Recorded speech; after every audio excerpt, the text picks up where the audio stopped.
सांस चलती है, धड़कन रुक जाती है। सांस चलती है, धड़कन रुक जाती है। देके ही आवाज बस तुझको ही बुलाती है। याद याद याद बस याद रह जाती है। याद याद याद बस याद रह जाती है। याद याद याद बस याद रह जाती है। हेलो दोस्तों, आप सभी का स्वागत है आपके अपने YouTube channel PC online classes में। दोस्तों, मैं हूं पवन यादव।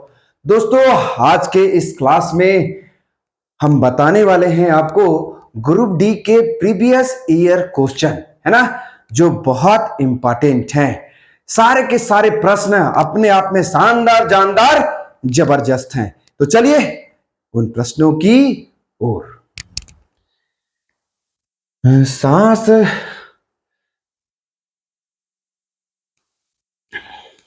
तो मेरे प्यारे भाई बहनों, ये रहा आपके सामने आज का पहला प्रश्न। बहुत ही शानदार, जानदार, जबरदस्त, है ना।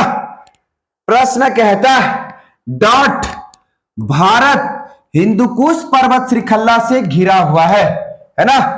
भारत का कौन सा दिशा, भारत का कौन सा दिशा हिंदुकुश पर्वत श्रृंखला से घिरा हुआ है।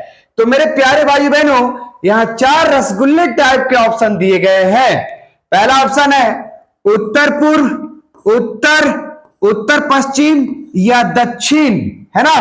तो इस प्रश्न का हम लोग सही जवाब जानेंगे मैप के माध्यम से। पहले समझते हैं, है ना, मैप के माध्यम से, है ना।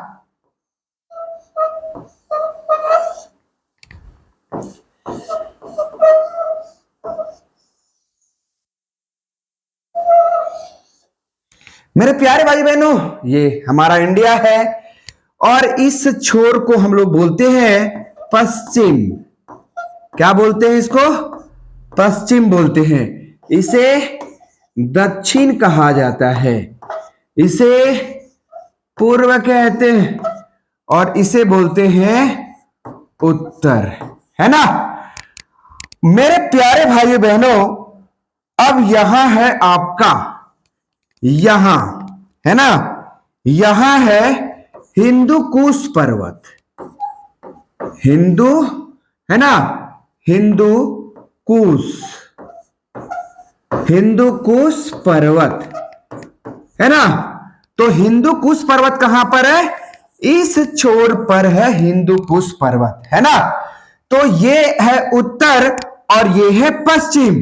तो उत्तर पश्चिम, उत्तर पश्चिम में स्थित है कौन सा पर्वत? हिंदुकुश पर्वत, है ना। हिंदुकुश पर्वत जो है वो भारत के उत्तर और पश्चिम दिशा में है ना। इतना बात क्लियर है। हिंदुकुश पर्वत की लंबाई जो है वो 800 किलोमीटर है। कितना किलोमीटर है? 800 किलोमीटर, है ना। ये पर्वत जो है ये विवादित स्थल है, विवादित स्थल है, ये विवादित स्थल है ना। भारत और पाकिस्तान के बीच में इस पर्वत को लेकर, इस पर्वत के क्षेत्रफल को लेकर जो है वो विवाद चल रहा है ना। तो सीधी सी बात है, भारत के उत्तर और पश्चिमी क्षेत्र को, पश्चिम का जो क्षेत्र है वो हिंदुकुश पर्वत, है ना, हिंदुकुश पर्वत क्षेत्र से घिरा हुआ है ना। हिंदुकुश पर्वत क्षेत्र से भारत का उत्तर और पश्चिम दिशा जो है वो क्या है? घिरा हुआ है ना। इसकी लंबाई कितना है? 800 किलोमीटर। ये एक विवादित स्थल है, भारत और पाकिस्तान के बीच में इस पर्वत के क्षेत्रफल को लेकर विवाद चल रहा है ना। तो मेरे प्यारे भाई बहनों, ऑप्शन में क्या आ जाएगा? उत्तर पश्चिम, है ना। हिंदुकुश पर्वत जो है वो भारत के उत्तर और पश्चिम के क्षेत्र को घेरे हुए है ना। चलिए आगे चले, आगे प्रश्न संख्या 2 है ना, राजस्थान राज्य को उसकी खोई हुई हरियाली को किस नहर की वजह से पुनः प्राप्त हुई है ना। राजस्थान जो अपनी हरियाली को खो चुका था, एक नहर के आने से वह अपनी हरियाली को पुनः प्राप्त कर लिया है। किस नहर के आने से आज राजस्थान में हरियाली ही हरियाली है ना। तो चलिए ऑप्शन में समझते हैं। क्या मुनक नहर होगा, इंदिरा गांधी नहर, सरहिंद नहर या आगरा नहर, है ना।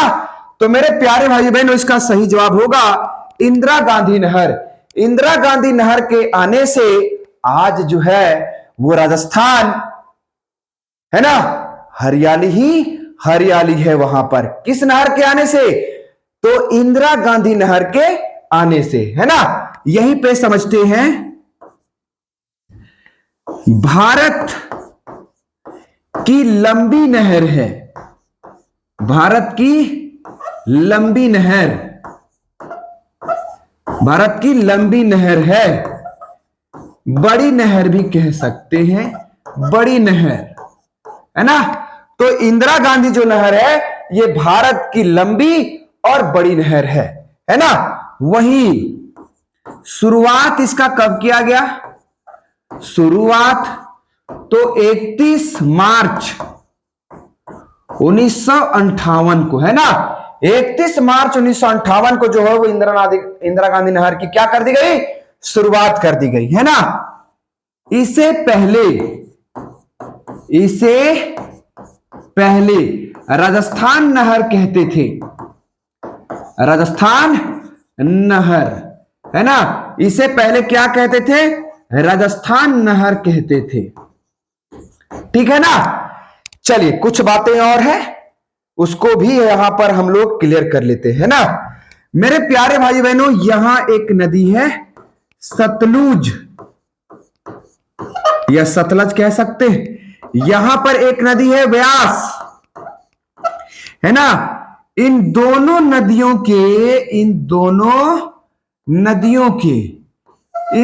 नदियों के संगम पर एक बांध है ना, जिसका नाम है हरिके बैराज बांध, हरिके बैराज बांध, है ना। हरिके बैराज बांध, है ना, हरिके बैराज बांध। यही हरिके बैराज बांध से निकलती है कौन सी नहर? निकलती है कौन नहर निकलती है भाई?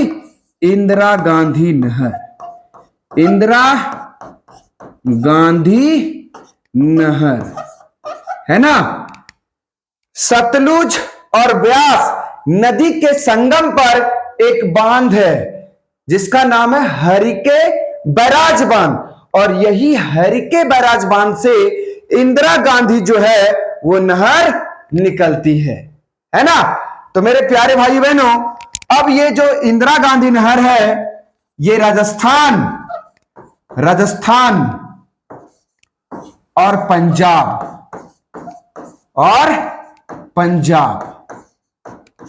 को पानी पहुंचाती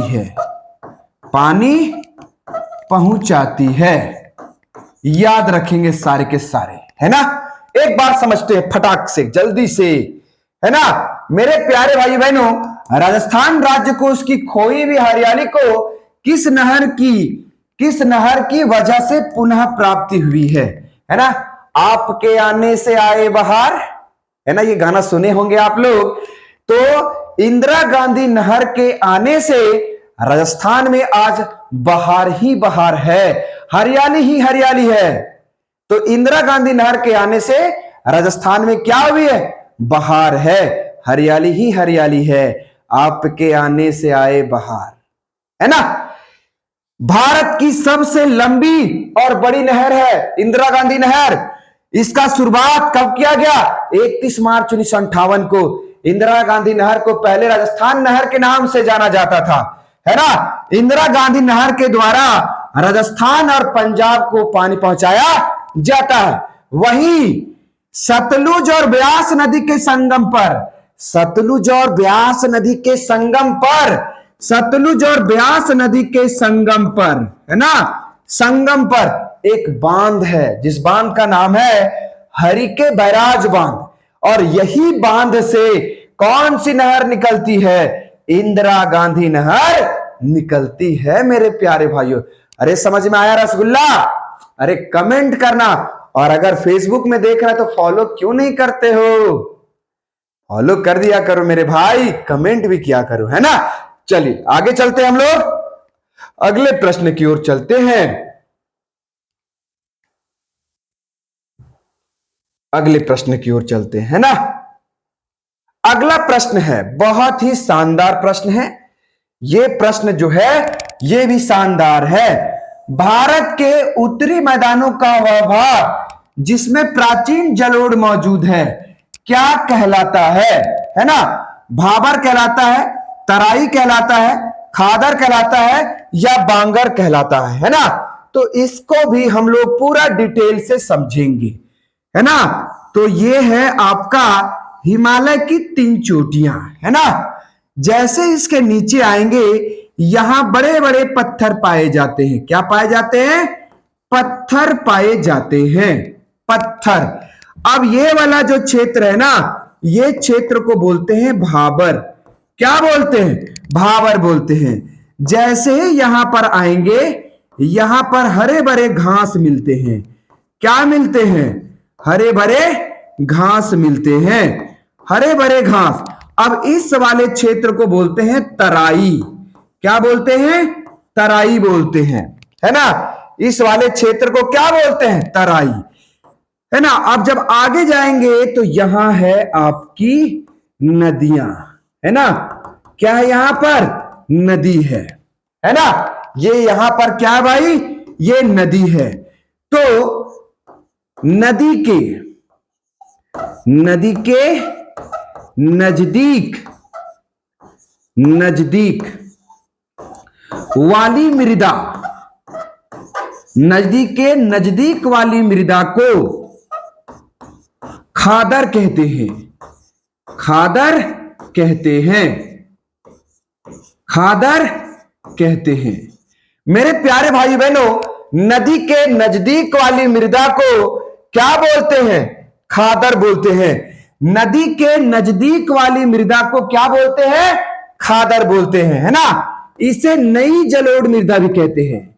नई जलोढ़ मृदा, नई जलोढ़ मृदा, है ना।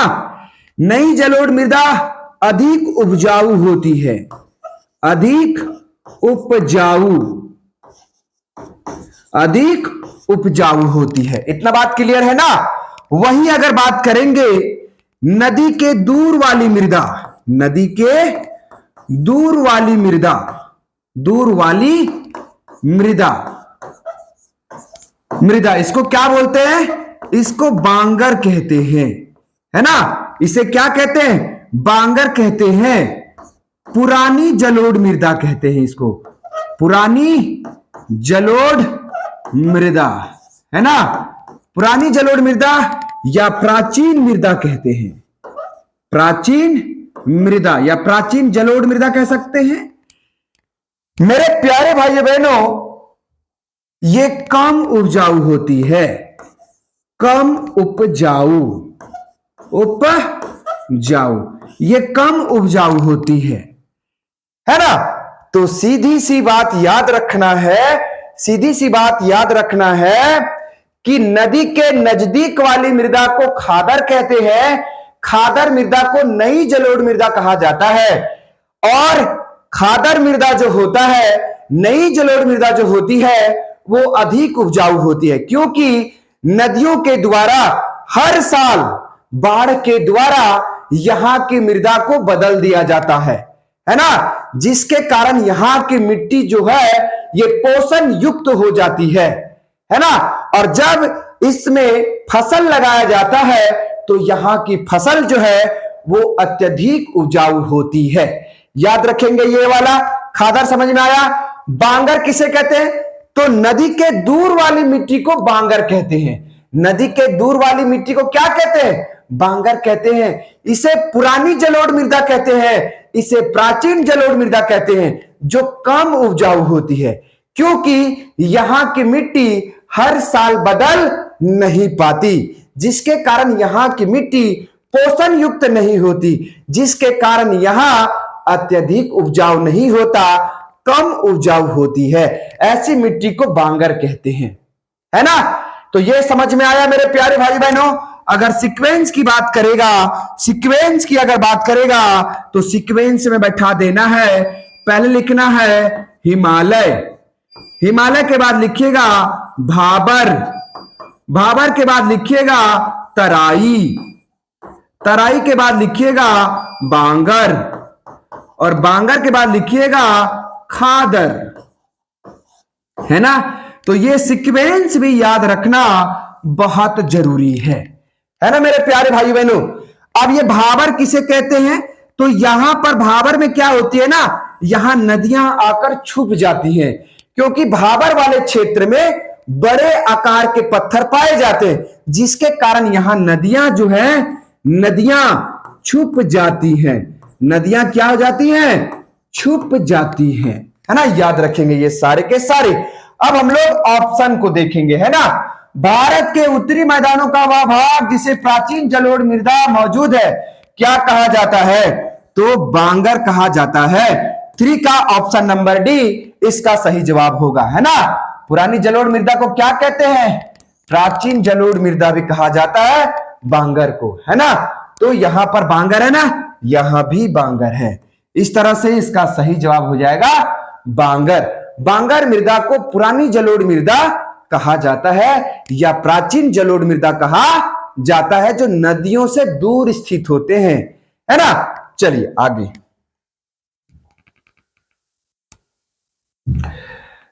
अगला प्रश्न है, अंतरिक्ष में एक वस्तु है जिसमें गैस और धूल की पूंछ वाली बर्फीली कोर है जो लाखों मील तक फैली हुई है। इसका सही जवाब क्या होगा भाई, धूमकेतु होगा, क्षुद्र ग्रह होगा, नक्षत्र होगा, या उल्का होगा, है ना। तो इसका सही जवाब होगा धूमकेतु। कोमेट, है ना, कोमेट। ये कोमेट क्या है भाई, कोमेट, कोमेट, ये कोमेट क्या है ना। तो ये कोमेट क्या है, तो ये आकाश में है। कोमेट कहां पर है, आकाश में है ना, आकाश में है। कौन, कोमेट। कोमेट कहां है भाई, आकाश में है। धूमकेतु क्या है, आकाशीय धूल, है ना, आकाशीय धूल, आकाशीय धूल, बर्फ, हिमानी, हिमानी तथा गैसों के पिंड है, गैसों के पिंड हैं, पिंड हैं, है ना। धूमकेतु है क्या, धूमकेतु है क्या, तो ये आकाश में है ना। धूमकेतु क्या भाई, ये आकाशीय धूल है। धूमकेतु आकाशीय धूल है, बर्फ है, हिमानी है तथा गैसों का पिंड है। कौन, धूमकेतु। जो सूर्य, जो सूर्य से दूर, जो सूर्य से दूर ठंडे व अंधेरे, ठंडे व अंधेरे क्षेत्र में रहते हैं, क्षेत्र में रहते हैं। तो मेरे प्यारे भाई बहनों, धूमकेतु है क्या, तो ये आकाश में है, ये आकाशीय पिंड है, ये आकाशीय पिंड है, बर्फ है, हिमानी है तथा गैसों के पिंड है। कौन, धूमकेतु, है ना। जो सूर्य से दूर ठंडे व अंधेरे क्षेत्र में रहते हैं, जो सूर्य से दूर ठंडे व अंधेरे क्षेत्र में रहते हैं। कौन, धूमकेतु, है ना। मेरे प्यारे भाई बहनों, सूर्य के चारों ओर, सूर्य के चारों ओर ये लंबे और अनियमित कक्षा में जब घूमते हैं, सूर्य के चारों ओर, है ना, ये लंबे और अनियमित कक्षा में जब घूमते हैं तो अपनी कक्षा में, घूमते हुए, तो अपनी कक्षा में घूमते हुए। ये कई वर्षों बाद, ये कई वर्षों बाद ये सूर्य के समीप आते हैं, ये सूर्य के समीप आते हैं, है ना, सूर्य के समीप से गुजरते हैं। तब ये सूर्य से, तब ये सूर्य से गर्म होकर, तब ये सूर्य से गर्म होकर गर्म गैस के फुहारे निकालते हैं, जिसे कहा जाता है ना, जो चमकीली पूंछ के समान दिखाई देता है। जो कैसा दिखाई देता है?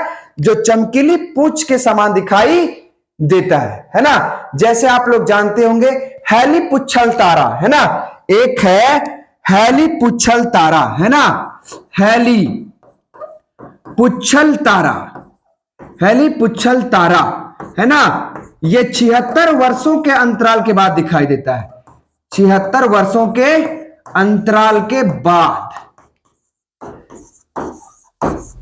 दिखाई देता है ना, ये 76 वर्षों के अंतराल के बाद दिखाई देता है। कौन?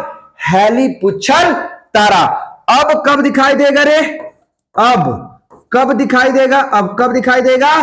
तो 2061-62 में दिखाई देगा, है ना। अब 2061-62 में दिखाई देगा।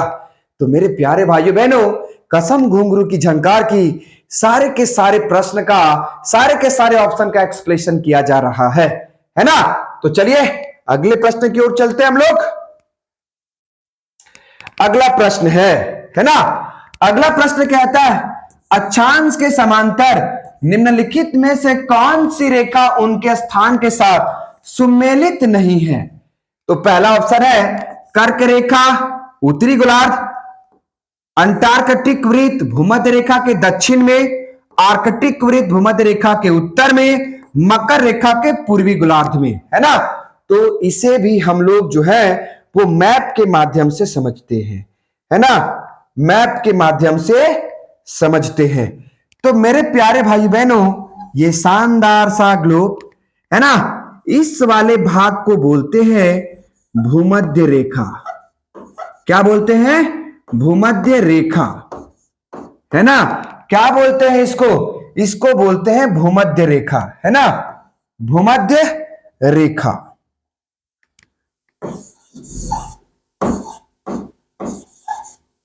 भूमध्य रेखा बोलते हैं इसको, है ना। इसके ऊपर वाले भाग को बोलते हैं कर्क रेखा। क्या बोलते हैं? कर्क रेखा, है ना। और ये वाले भाग को बोलते हैं आर्कटिक वृत्त बोलते हैं। क्या बोलते हैं इसको? आर्कटिक वृत्त बोलते हैं, आर्कटिक वृत्त बोलते हैं, है ना। और ये वाला जो भाग है ये है उत्तरी गोलार्ध। क्या है ये? उत्तरी गोलार्ध है, याद रखेंगे, है ना। वहीं अगर इसके नीचे चले जाएंगे हम लोग, नीचे, तो ये है आपका, जब नीचे जाएंगे तो ये है मकर रेखा, मकर रेखा, है ना। और ये वाला जो भाग है इसको हम लोग बोलते हैं आर्कटिक रेखा, सॉरी इसको क्या बोलते हैं? अंटार्कटिक रेखा बोलते हैं, है ना, अंटार्कटिक रेखा कहते हैं इसे, है ना। ये जो है इस वाले भाग को बोलते हैं हम लोग दक्षिणी गोलार्ध, है ना, दक्षिणी गोलार्ध बोलते हैं, है ना, दक्षिणी गोलार्ध बोलते हैं, है ना। ये वाला जो भाग है ये 66.5 डिग्री दक्षिणी है ना। ये क्या है? 23.5 डिग्री पर है ना। ये 0 डिग्री है। ये वाला कितना है? 23.5 डिग्री, और ये 66.5 डिग्री उत्तरी गोलार्ध पे, है ना। अब यहां पर हम लोग को समझना है ना। अब हम लोग को क्या करना है? समझना है ऑप्शन के हिसाब से क्या सही जवाब होगा, है ना। तो कहता है अक्षांश के समांतर निम्नलिखित में से कौन सी रेखा उनके स्थान के साथ सम्मिलित नहीं है? तो कर्क रेखा उत्तरी गोलार्ध में है, तो बिल्कुल कर्क रेखा जो है वो किधर है? उत्तरी गोलार्ध में है। तो ये क्या होगा? सही होगा, है ना। दूसरा ऑप्शन देखते हैं, अंटार्कटिक वृत्त भूमध्य रेखा के दक्षिण में है। तो अंटार्कटिक वृत्त, इसको वृत्त बोलते हैं जी, है ना। तो ये अंटार्कटिक वृत्त जो है ये भूमध्य रेखा के किधर है ना, दक्षिण में है, यह भी सही होगा। अगला ऑप्शन देखते हैं, आर्कटिक वृत्त भूमध्य रेखा के उत्तर में है, तो ये आर्कटिक वृत्त जो है ये भूमध्य रेखा का किधर है, उत्तर में है, ये भी सही होगा। मकर रेखा पूर्वी गोलार्ध में है, यही गलत होगा, है ना। मकर रेखा जो है ये पूर्वी गोलार्ध में नहीं है, मकर रेखा किधर है, दक्षिणी गोलार्ध में है ना मेरे प्यारे भाई बहनों। तो इसका सही जवाब होगा मकर रेखा, है ना। 5 का ऑप्शन नंबर डी सही जवाब होगा, है ना। बात समझ में आया रे रसगुल्ला, मैप समझ में आया रे। अगर तुम लोग देख रहा होगा तो अगर फेसबुक पे हमको देखता होगा तो फॉलो कर देना मेरे भाई। अगर आप हमको यूट्यूब में देख रहे होंगे तो सब्सक्राइब कर दीजिएगा। फेसबुक में अगर देख रहे होंगे तो शेयर करिएगा, कमेंट करिएगा, और यूट्यूब में भी देख रहे होंगे तो हमको कमेंट और शेयर कीजिएगा, है ना। आपके आने से हमारा क्या हो जाएगा, बहार हो जाएगा। इंदिरा गांधी नहर, जैसे इंदिरा गांधी नहर राजस्थान में आई, इंदिरा गांधी नहर के आने से राजस्थान में हरियाली ही हरियाली आ गई, है ना मेरे प्यारे भाई बहनों। तो चलिए आगे चलते हैं। अगला प्रश्न है प्रश्न संख्या 6, पेडोलॉजी के लिए किस अन्य शब्द का उपयोग किया गया है, भू-आकृति विज्ञान, मृदा भूगोल, पादप भूगोल या समुद्र विज्ञान। तो इसका सही जवाब होगा मृदा भूगोल, है ना, मृदा भूगोल। मेरे प्यारे भाई बहनों एक है यहां पेट्रोलॉजी, पेट्रोलॉजी है ना, पेट्रोलॉजी, पेट्रोलॉजी है ना, पेट्रोलॉजी। यहां पर चट्टानों, चट्टानों और सैलों, चट्टानों और सैलों के उत्पत्ति के संबंध में, उत्पत्ति के संबंध में, है ना। मेरे प्यारे भाई बहनों ये जो पेट्रोलॉजी है ये चट्टानों और सैलों के उत्पत्ति के संबंध से जुड़ा हुआ है ना। चलिए आगे। अगला प्रश्न है, जिस तरह बैरोमीटर दाब से संबंधित है ठीक उसी तरह सिस्मोग्राफ संबंधित है भूकंप से, बाढ़ से, तापमान से, आर्द्रता से। तो ये किससे संबंधित है, भूकंप से। 7 का ऑप्शन नंबर ए सही जवाब होगा, है ना। कुछ समझते हैं। बैरोमीटर, सॉरी, वायुमंडलीय दाब, है ना,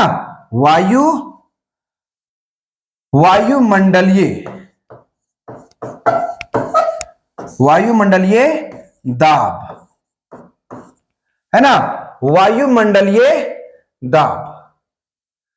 दूसरा भूकंप, है ना, भूकंप। तीसरा उच्च तापमान, उच्च तापमान, है ना। चौथा समुद्र की गहराई, समुद्र की गहराई, समुद्र की गहराई, है ना। मेरे प्यारे भाइयों बहनों वायुमंडलीय दाब को बैरोमीटर से मापा जाता है, बैरोमीटर से, है ना। भूकंप को मापा जाता है सिस्मोग्राफ से, सिस्मोग्राफ से मापा जाता है ना। उच्च तापमान को पायरोमीटर से मापा जाता है, पायरोमीटर से मापा जाता है। समुद्र की गहराई फायदोमीटर से मापा जाता है, फायदोमीटर से मापा जाता है ना। तो जिस तरह से बैरोमीटर से दाब से संबंधित है उसी तरह सिस्मोग्राफ भूकंप से संबंधित है। वायुमंडलीय दाब को बैरोमीटर से मापते हैं, भूकंप को सिस्मोग्राफ से मापते हैं, उच्च तापमान को बैरोमीटर से मापते हैं और समुद्र की गहराई को फायदोमीटर से मापते हैं, है ना। चलिएगा आगे चलते हैं। चलिए मेरे प्यारे भाई बहनों अगले प्रश्न की ओर। अगला प्रश्न है, हवा के दबाव को आप क्या कहेंगे, वाष्पीकरण कहेंगे, घनीकरण कहेंगे, वायुमंडलीय दाब कहेंगे या तापमान कहेंगे, है ना। तो हवा के दबाव को वायुमंडलीय दबाव कहा जाता है ना। क्या कहेंगे, वायुमंडलीय दबाव कहा जाता है ना। मेरे प्यारे भाई बहनों, वायुमंडलीय दबाव का एसआई इकाई क्या है भाई? तो इसका एसआई इकाई है बार। क्या है? बार है। वहीं एक बार बराबर क्या होता है? 10 का घात 5 पास्कल होता है। 10 का घात 5 पास्कल होता है ना। तो हवा के दबाव को आप क्या कहेंगे? वायुमंडलीय दबाव कहते हैं, है ना। वायुमंडलीय दबाव का एसआई इकाई क्या है? बार है। एक बार बराबर क्या होता है? 10 का घात 5 पास्कल होता है ना। पास्कल, थोड़ा सा यार मिस्टेक हो जाता है, हम सब मनुष्य हार्ड मांस के बने हुए हैं, है ना, मिस्टेक हो जाता है, ठीक है ना। चले आगे। 10 का घात 5 पास्कल, एक बार बराबर कितना? 10 का घात 5 पास्कल होगा, ठीक है ना। चलिए आगे बढ़ते हैं।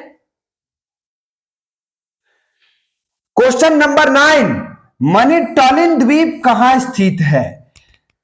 कनाडा में है, संयुक्त राज्य अमेरिका में, ऑस्ट्रेलिया में है, यूनाइटेड किंगडम में है ना। तो ये मनिटॉलिन द्वीप जो है ये कहां है भाई? ये है कनाडा में, है ना, कनाडा में है। ये दुनिया का सबसे बड़ा झील है, दुनिया का सबसे बड़ा झील, दुनिया का सबसे बड़ा झील है ना। इसका उपनाम भी है, उपनाम, इसका उपनाम क्या है? झीलों का घर, झीलों का घर कहा जाता है इसको, है ना। तो मनिटॉलिन द्वीप कहां है? कनाडा में है, दुनिया का सबसे बड़ा झील है, उपनाम इसका क्या है? झीलों का घर कहा जाता है ना। अगर मैप में हम लोग बात करेंगे, अगर मैप में हम लोग बात करेंगे, मैप में अगर हम लोग बात करेंगे, है ना, तो ये वाला जो भाग है ये है उत्तरी अमेरिका, उत्तरी अमेरिका है ये, है ना मेरे प्यारे भाई बहनों। और ये वाला जो भाग है ये है कनाडा, कनाडा। और यहीं पर है आपका, है ना, मनिटॉलिन द्वीप, मनिटॉलिन द्वीप, मनिटॉलिन द्वीप, है ना। तो मनिटॉलिन द्वीप कहां है? कनाडा में है ना। कनाडा की राजधानी है ओटावा, कनाडा की राजधानी कहां है? ओटावा है, ये भी याद रखेंगे।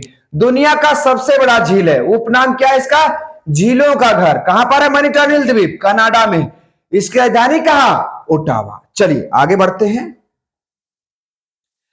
क्वेश्चन नंबर 10 और शानदार है। सुंडा जल संधि दो द्वीपों के बीच स्थित है। जो सुंडा जल संधि है वो दो द्वीपों के बीच स्थित है, उनमें से एक जावा है, तो दूसरा द्वीप कौन है? एक तो जावा द्वीप है, लेकिन दूसरा कहा द्वीप का काची नाम है रे, है ना। तो इसको भी समझते हैं। पहला ऑप्शन है बोर्नियो होगा, मालुकू होगा, सुमात्रा होगा या सुलावेसी होगा। तो समझते हैं मेरे प्यारे भाइयों बहनों, ये है आपका सुमात्रा, सुमात्रा द्वीप है ये, सुमात्रा द्वीप, है ना। वहीं यहां पर अगर बात करेंगे तो ये है आपका जावा द्वीप, जावा द्वीप। और इन दोनों के बीच में है सुंडा जल संधि, सुंडा जल संधि, है ना, सुंडा जल संधि। मेरे प्यारे भाई बहनों, यहां पर है हिंद महासागर, हिंद महासागर। और यहां पर है जावा सागर, जावा सागर। ये सारे के सारे कहां पर हैं? इंडोनेशिया में है, इंडोनेशिया में है। इंडोनेशिया की राजधानी कहां पर है? जकार्ता है, याद रखेंगे, है ना। तो मेरे प्यारे भाइयों बहनों, अभी हम आपको बताए कि सुंडा जल संधि दो द्वीपों के बीच स्थित है, सुंडा जल संधि दो द्वीपों के बीच स्थित है, एक है सुमात्रा द्वीप और एक है जावा द्वीप, है ना। तो सुंडा जल संधि दो द्वीपों के बीच स्थित है, एक सुमात्रा द्वीप और एक जावा द्वीप। जावा द्वीप की तो बात की गई है, एक और द्वीप का क्या नाम है? तो सुमात्रा द्वीप नाम है ना। तो इसका सही जवाब होगा ऑप्शन नंबर सी, सही जवाब होगा, है ना। मेरे प्यारे भाई बहनों, सुंडा जल संधि, है ना, सुंडा जल संधि दो द्वीपों के बीच में स्थित है, एक सुमात्रा द्वीप है इधर और एक है जावा द्वीप, और इसके बीच में स्थित है कौन? सुंडा जल संधि। ये द्वीप कहां पर है? इंडोनेशिया में। ये जल संधि कहां पर है? इंडोनेशिया में, जिसकी राजधानी कहां? जकार्ता, है ना। सुंडा जल संधि जो है वो भारत और इंडोनेशिया को जोड़ती है। भारत वर्सेस इंडोनेशिया को क्या करती है? जोड़ती है। कौन सी जल संधि? सुंडा जल संधि। सुंडा जल संधि के बीच में दो द्वीप स्थित है, एक सुमात्रा द्वीप और एक जावा द्वीप। इस तरह से 10 का ऑप्शन नंबर सी सही जवाब होगा, है ना। तो मेरे प्यारे भाई बहनों, ये सारे के सारे जो ऑप्शन हैं वो बहुत ही शानदार हैं, अपने आप में बहुत अहमियत रखते हैं, है ना। इसलिए मेरे प्यारे भाई बहनों, सभी ऑप्शनों का एक्सप्लेनेशन किया जा रहा है ना। चलिए अगले प्रश्न की ओर चलते हैं। कसम घुंघरू की झंकार की। मेरे प्यारे भाई बहनों, आप हमारे फेसबुक पेज को जरूर फॉलो करेंगे और हमारे यूट्यूब चैनल को आप जरूर सब्सक्राइब करेंगे, क्योंकि हम आपको बहुत ही बेहतरीन बेहतरीन प्रश्नों को आपके सामने क्या करते हैं? प्रस्तुत करते हैं, है ना। और इन प्रश्नों तक पहुंचने के लिए आपको हमारा चैनल को सब्सक्राइब करना होगा, तभी तो आपके पास सूचना जाएगा कि पीसी ऑनलाइन क्लासेस में पवन सर क्लास लेने के लिए फिर से आ गए हैं। फेसबुक में अगर आप हमें फॉलो करेंगे तो आपको, है ना, नित दिन प्रतिदिन आपको बेहतरीन प्रश्न देखने को मिलेंगे, है ना। चलिए अगले प्रश्न की ओर अब हम लोग चलते हैं।